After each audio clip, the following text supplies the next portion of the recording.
Hoy se cumplen 48 años del golpe de Estado cívico-militar del 11 de septiembre de 1973. Mucho ha acontecido en este tiempo. La historia y los actores protagonistas de ella no solo no entendieron o no comprendieron, y también hubo muchos que hicieron una revisión de esa misma historia, cuyos resultados forman parte de las principales demandas del Chile de hoy 2021. No asumieron la profundidad, la trascendencia, las consecuencias y repercusiones de esa tragedia. Tragedia que se arrastra y se acumula día a día, semana a semana, mes a mes y año a año durante casi 50 años.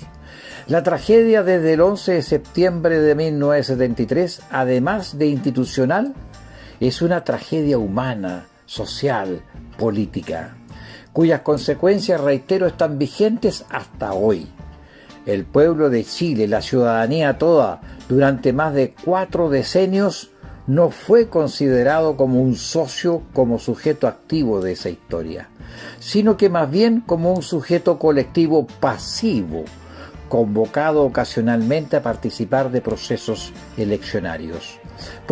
eleccionarios legítimos para algunos, para ellos, pero para la inmensa mayoría del país, aquellos, están carentes de representatividad.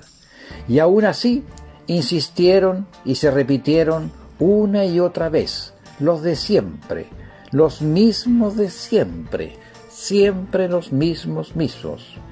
Así las cosas, el pueblo de Chile en su mayoría estuvo ausente hasta el 18 de octubre del 2019. Entonces ese mismo pueblo de Chile hizo saber que este sistema no da para más. Vino el estupor, la sorpresa, la incomprensión y la reacción.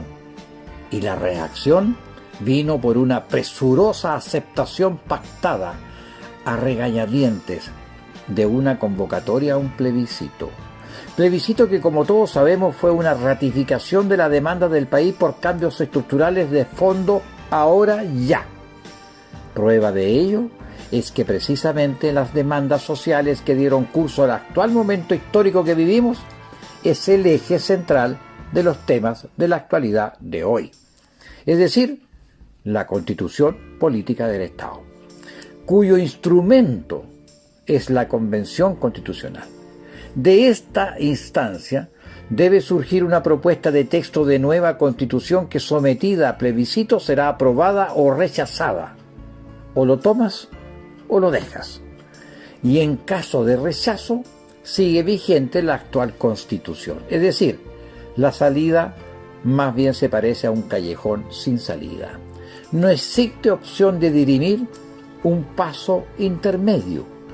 Paso intermedio, por ejemplo, que permita aprobar lo que concita mayor consenso y aprobación ciudadana, y someter a una segunda vuelta plebiscitaria, por ejemplo, nuevos acuerdos para zanjar las diferencias previas. Es decir, permitir que el pueblo de Chile sea el sujeto dirimente. La segunda vuelta existe, como todos sabemos, para las elecciones. Pero fíjese usted, para dirimir lo más trascendente de la historia nacional hoy día, no existe. Lo toma o lo deja. Este escenario nos lleva a comprender mejor la coyuntura noticiosa y mediática que tiene que ver precisamente con la Convención Constitucional. Está en pleno auge y esplendor el enorme peso de la institucionalidad vigente, con su enorme tonelaje, mucho tonelaje, peso y tonelaje que está muy coordinado con la densa y extensa maquinaria mediática, muy conscientes, por cierto, del impacto social mediático que ello produce. Pesada, retroexcavadora y aplanadora de la institucionalidad forjada por los de siempre, los mismos de siempre, siempre los mismos. Maquinaria que sigue su faena, sin pausa y a toda marcha en la política chilena. La irrupción de la lista del pueblo en el plebiscito primero y luego en la elección de los convencionales constitucionales fue un atrevimiento imperdonable a ojos de ellos, de aquellos.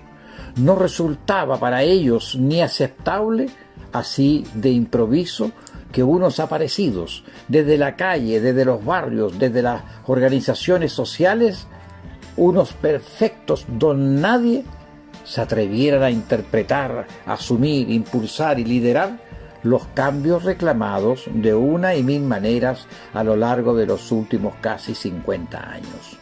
Y así se conformó la representación de la actual Convención Constitucional, tal y como se demostró en la votación del plebiscito y luego en la elección de los propios convencionales. Y resulta que a raíz del lamentable caso del convencional Rodrigo Rojas Vaden, a simple vista resulta evidente la identidad de pautas comunicacionales.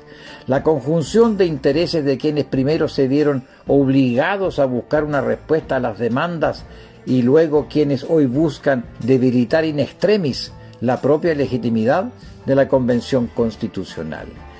Ello se ve reflejado en opiniones y sesudos análisis en programas de todo tipo, farándula incluida, para literalmente destrozar humana y políticamente a la persona de Rojas Vaden y de paso no solo cuestionar su permanencia en la propia convención, sino que, reitero, cuestionar la legitimidad de la misión de la propia convención.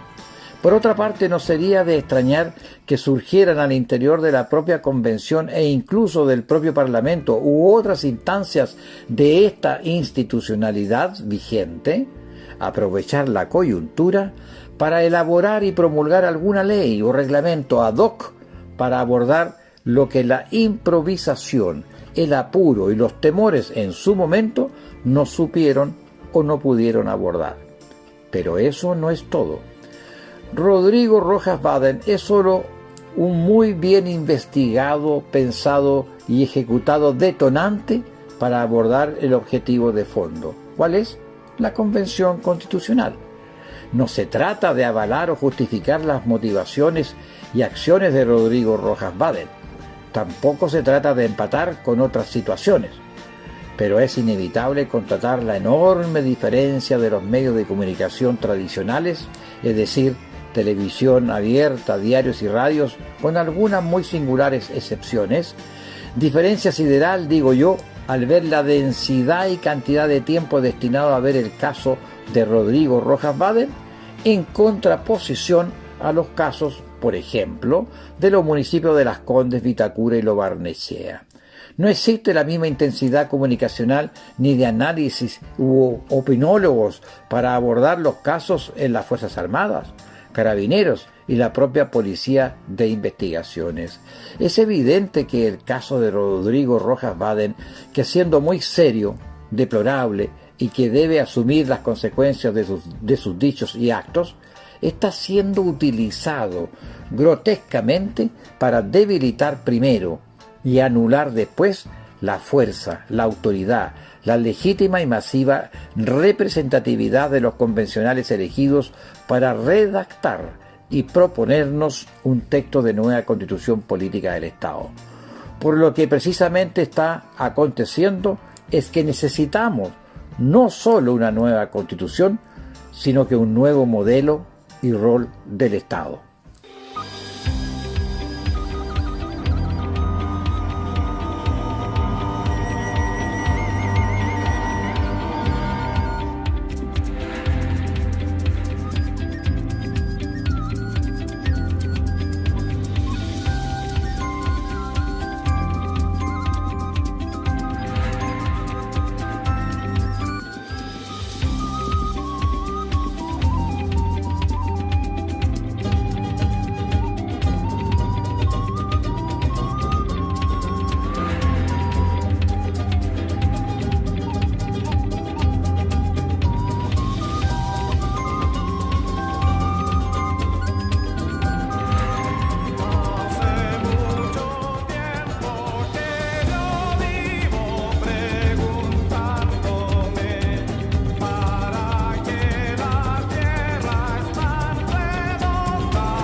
Bienvenidos, Mediodía en Chile, soy Miguel San Martín Baeza, periodista y conductor de Tribuna Ciudadana, su voz en las redes sociales aquí, donde a usted se le reconoce que merece más y mejor, sus derechos no son favores políticos.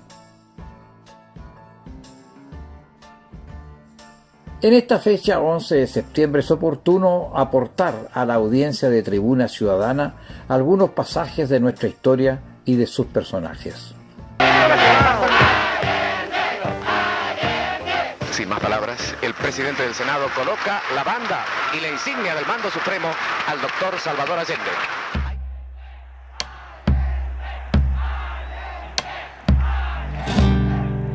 No existen dudas sobre la intensa campaña de Estados Unidos para voltear al presidente constitucional. Las tareas conspirativas se desarrollaron durante todo su gobierno, que se extendió entre el 4 de septiembre de 1970 y el 11 de septiembre de 1973. Se trata de una fiesta popular donde lo importante, lo decisivo, es el primer discurso político que pronunciará el nuevo presidente de Chile, doctor Salvador Allende. Tras muchas deformaciones y engaños, el pueblo ha comprendido. Sabemos bien, por experiencia propia, que las causas reales de nuestro atraso están en el sistema. Uno de los hechos significativos para el proyecto golpista se produjo ya el 25 de octubre de 1970 con el asesinato del comandante en jefe del ejército, René Schneider, un militar con un fuerte apego al orden constitucional. A raíz de la reforma agraria, a finales de 1971, se llevó a cabo la expropiación de más de 2 millones de hectáreas. Se sucedieron tomas de tierras y arreciaron los enfrentamientos entre campesinos y terratenientes.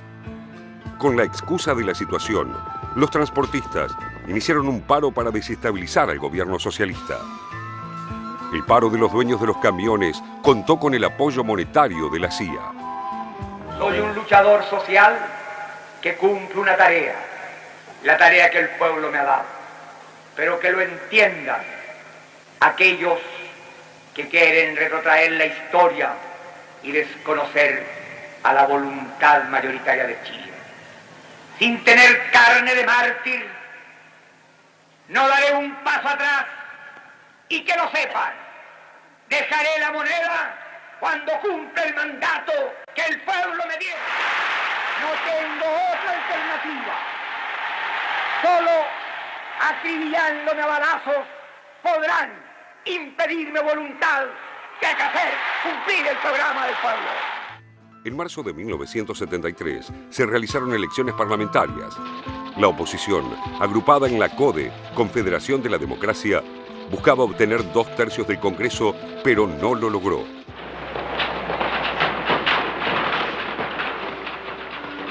El 29 de junio, el Regimiento Blindado número 2 protagonizó un levantamiento militar. Alarmado, Allende planeó su última estrategia para desactivar la crisis. Un plebiscito que nunca se concretó.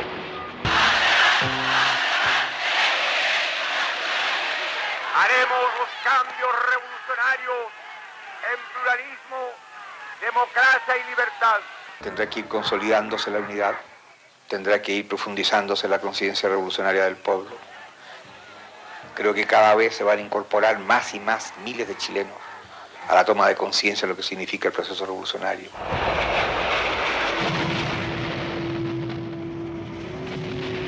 El primer disparo contra la moneda, que perforó la puerta principal, lo hizo un teniente de 24 años, famoso por su talento de piloto y certera puntería. El segundo ataque estuvo a cargo de Fernando Rojas Bender, quien llegó a ser comandante en jefe de la Fuerza Aérea. Allende habló al país en un dramático mensaje final y luego se quitó la vida para evitar ser detenido. Ante estos hechos, solo me cabe decirle a los trabajadores, yo no voy a renunciar. Colocado en un tránsito histórico, pagaré con mi vida la lealtad del pueblo. La historia es nuestra y la hacen los pueblos. ¡Viva Chile! ¡Viva el pueblo! ¡Vivan los trabajadores! El golpe de Estado puso fin en Chile a casi 50 años de desarrollo de la institucionalidad democrática, inaugurada con la aplicación de la Carta de 1925 tras la caída de la dictadura de Carlos Ibáñez del Campo en 1931, y clausuró así la vía chilena al socialismo, inaugurando una larga e implacable dictadura que terminó en 1990. Sus ecos aún no se acallaron. Mucho se ha dicho y escrito del presidente Salvador Allende Gossens. Siempre resulta oportuno conocer un poco más de él para mejor entender sus motivaciones, su conducta y sus acciones que siguen de actualidad más allá de su muerte. Dejemos que el propio expresidente Salvador Allende nos cuente parte de su vida, contenida en una entrevista concedida en 1971 a Roberto Rossellini. Pero, ¿quién fue Roberto Rossellini, que tenía tanto interés por venir a Chile y conocer a Salvador Allende?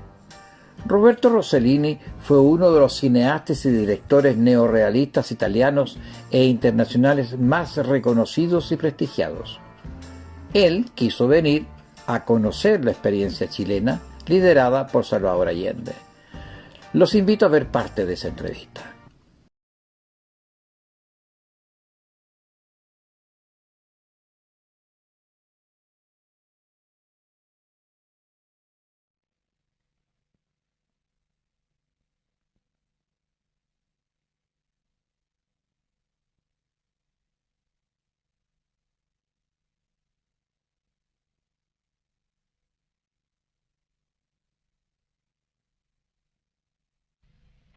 Deseo, en primer lugar, manifestarle, señor Roberto Rossellini, con cuánto agrado converso con usted y agradecer su presencia en Chile, al igual que su hijo Renzo, con cual tuve oportunidad ya de charlar hace algunos días. La presencia de ustedes, y fundamentalmente la suya, para nosotros es muy satisfactoria, ya que usted, con su experiencia, podrá apreciar lo que es Chile, la lucha en que estamos entablados y il porqué di nuestra battaglia. Io lo ringrazio tanto e le posso assicurare che sono qui proprio con una partecipazione e una simpatia immensa. Beh, se vuole possiamo cominciare la nostra intervista. La sua azione politica, almeno nelle sue grandi linee, è nota. Io vorrei sapere, come uomo della strada, quali sono le motivazioni dell'uomo Allende che ha fatto di sé un politico e il presidente del Chile. En realidad, yo pertenezco a una familia que ha actuado muchos años en la vida pública. Por ejemplo, mi padre, mis tíos, fueron gente que militó en el Partido Radical, cuando el Partido Radical era un partido de avanzada. Hay que recordar que ese partido nació con las armas en la mano, luchando contra la reacción conservadora. Mi abuelo, el doctor Ramón Allende Padín, fue senador radical, vicepresidente del Senado. Fundó la primera escuela laica de Chile en el siglo pasado. Y en esa época fue serenísimo gran maestro de la orden masónica, que era harto más serio que ser hoy día militante del Partido Comunista. Enseguida, a pesar de pertenecer a una familia de la mediana burguesía, yo dejé la provincia, Valparaíso, y vine a estudiar medicina a Santiago. Los estudiantes de medicina en esa época eran la gente más avanzada. Entonces, además de cumplir con mi obligación de ser un buen estudiante, nos reuníamos para discutir los problemas sociales, para leer a Marx, a Engels, a los teóricos del marxismo. Recibido de médico, ya pude enfrentar lo que era la realidad del médico frente a la existencia de la inmensa mayoría de los chilenos. Pero antes quiero recordarle que yo no pasé por la universidad tras la búsqueda ansiosa de un título para ganarme la vida. Milité siempre en los sectores estudiantiles que luchaban por la reforma, fui expulsado de la universidad, estuve preso, me juzgaron antes de ser médico 3 cortes marciales, salí en libertad, fui relegado al norte de Chile Y después, como le decía hace un instante, comencé en Valparaíso mi carrera profesional, con muchas dificultades, porque a pesar de haber sido un buen estudiante y haber sacado una alta calificación como médico, el más alto puntaje, me presenté, por ejemplo, a 4 concursos, yo era el único ponente, y por lo tanto no había alternativa. Sin embargo, se declararon desiertos. ¿Por qué? Por mi vida estudiantil. Allí en Valparaíso me tocó trabajar en forma muy dura. Fui médico en el único cargo en que pude optar, ayudante en anatomía patológica. Con estas manos he hecho 1500 autopsias, sé lo que es el drama de la vida y sé cuáles son las causas de la muerte. Por eso, allá en Valparaíso, terminada mi labor médica, me dediqué a organizar el Partido Socialista. Yo soy fundador del Partido Socialista en Valparaíso. Es decir, he tenido, desde estudiante hasta hoy, una línea, una actitud y una consecuencia política. Un socialista no podía estar en una barricada che in la che stava toda la mia vita. Colpisce qui in Cile vedere quale enorme margine di libertà lei consente all'opposizione. Basta guardare la stampa per rendersene conto. Quasi tutti i mezzi di informazione dell'opinione pubblica, cioè la stampa ma anche la radio, sono praticamente nelle mani del cosiddetto establishment. Durante la campagna elettorale lei non disponeva in modo diretto nemmeno della televisione. Quali mezzi allora avete usato ed usate ora per far sentire la vostra voce e muovere l'elettorato? Si direbbe che si possono vincere le elezioni senza la propaganda. En primer lugar, quiero recordarle, señor Rossellini, que como militante de un partido popular, yo he estado vinculado a las luchas del pueblo, y las luchas del pueblo de Chile han sido muy duras y de muchos años. Es por eso que no podemos considerar tan solo esta última campaña. Yo he sido candidato 4 veces. El 51, para enseñar, para abrir, para hacer comprender que había un camino diferente al que habían buscado, inclusive partidos como el Partido Socialista, al cual yo pertenecía y fui expulsado por no aceptar esa línea. Expulsado del Partido Socialista, entré a conversar con un partido comunista que estaba en la ilegalidad. Y así nació el embrión de lo que es hoy día la Unidad Popular, el entendimiento socialista comunista, un grupo pequeño socialista que yo representaba y los comunistas que estaban en legalidad. Y recorrí el año 51 todo Chile sin ninguna expectativa electoral, pero sí para decirle al pueblo que la gran posibilidad estaba en la unidad de los partidos de la clase obrera, junto con partidos de la pequeña burguesía. Esto que iniciamos el año 51 se manifestó ya potentemente el año 58. El año 58 yo perdí la elección por 30.000 votos. El año 64 habríamos ganado si hubiera habido 3 candidatos. Se retiró el candidato de la derecha prácticamente, que era radical, y quedamos el señor Frey y yo, la derecha apoyó a Frey. Con eso le estoy señalando que a lo largo de los años, nosotros hemos mantenido un diálogo constante y permanente con el pueblo, a través de los partidos populares, y en esta campaña última, organizando los comités de la Unidad Popular. Es decir, en la fábrica, en la población, en las calles, en todas partes formamos comités. Escuelas, liceos, industrias, hospitales. Ellos fueron los vehículos, los contactos, los tentáculos del pensamiento de la Unidad Popular con el pueblo. Y allí que a pesar de lo restringido, como usted lo reconoce, los medios de información, pudimos llegar. Pero esta hoy día podría emplear una expresión no política, pero clara. La cosecha de la victoria es la siembra de muchos años. Hoy día, desde el gobierno, pensamos utilizar los medios que son superiores, como la radio, como la televisión, pero al mismo tiempo el contacto y el diálogo permanente. Yo le puedo explicar, pues, la semana pasada conversé el día lunes con los jóvenes en la primera convención de la Juventud de la Unidad Popular.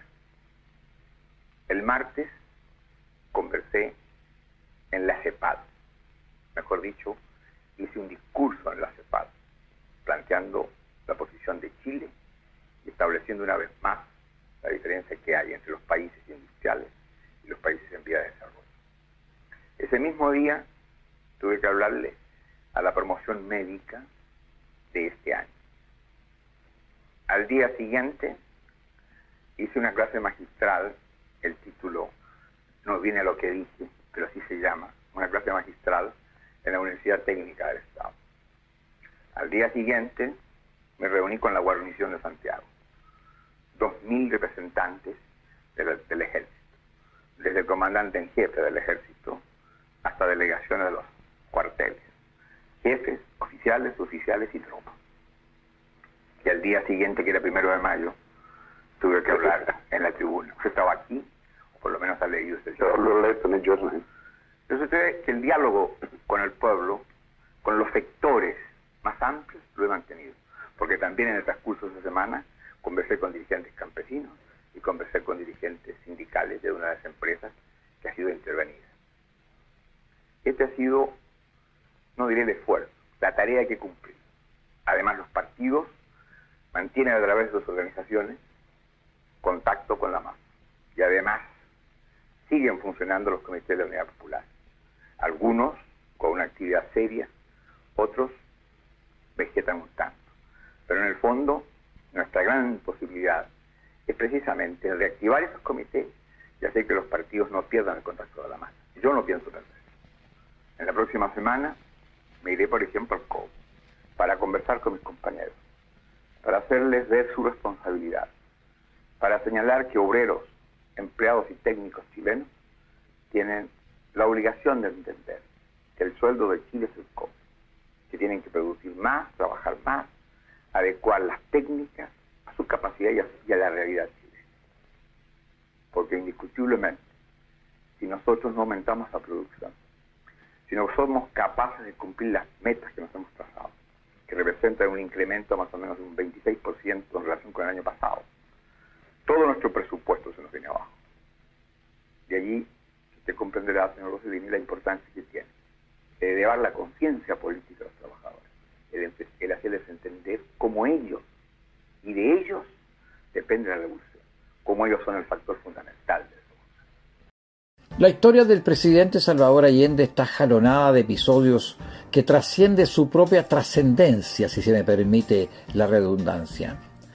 Hubo una memorable intervención en la Universidad de Guadalajara, en México, ante un repletísimo auditorium, compuesto principalmente por estudiantes y académicos, que sigue siendo citado hasta nuestros días por la vigencia de su contenido y la fuerza, claridad y consecuencia de sus valores, principios y convicciones. Veamos un extracto de ese discurso. ¡Viva México! ¡Viva Chile! ¡Viva Latinoamérica unida! Hay jóvenes viejos y viejos jóvenes, y en estos me ubico yo. Esos jóvenes viejos no se preguntan cuántas viviendas faltan en nuestros países, y a veces ni en su propio país. Hay muchos médicos que no comprenden que la salud se compra y que hay miles y miles y miles de hombres y mujeres en América Latina que no pueden comprar la salud. De igual manera que hay maestros que no se inquietan que haya también cientos y miles de niños y de jóvenes que no pueden ingresar a las escuelas. En América Latina hay más de 30 millones de cesantes absolutos y la cifra se eleva por sobre 60 millones, tomando en consideración aquellos que tienen trabajos ocasionales. Para que termine esta realidad brutal se requiere un profesional comprometido con el cambio social. Se necesitan profesionales que no busquen engordar en los puestos públicos, en las capitales de nuestras patrias. Que la obligación del que estudió aquí es no olvidar que esta es una universidad del Estado que la pagan los contribuyentes, que la inmensa mayoría de ellos son los trabajadores y que por desgracia en esta universidad y como en las universidades de mi patria, la presencia de hijos de campesinos y de obreros alcanza un bajo nivel todavía.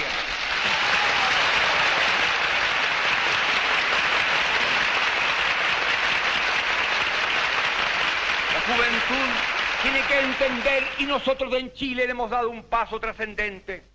La base política de mi gobierno está formada por marxistas, por laicos y cristianos.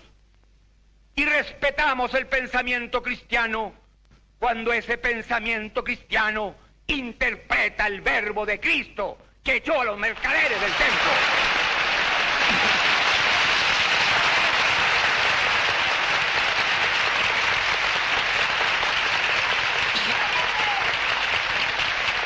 Los marxistas conjugamos una misma actitud y un mismo lenguaje frente a los problemas esenciales del pueblo. Porque un obrero sin trabajo, no importa que sea o no sea marxista, no importa que sea o no sea cristiano, no importa que no tenga ideología política, es un hombre que tiene derecho al trabajo y debemos dárselo nosotros.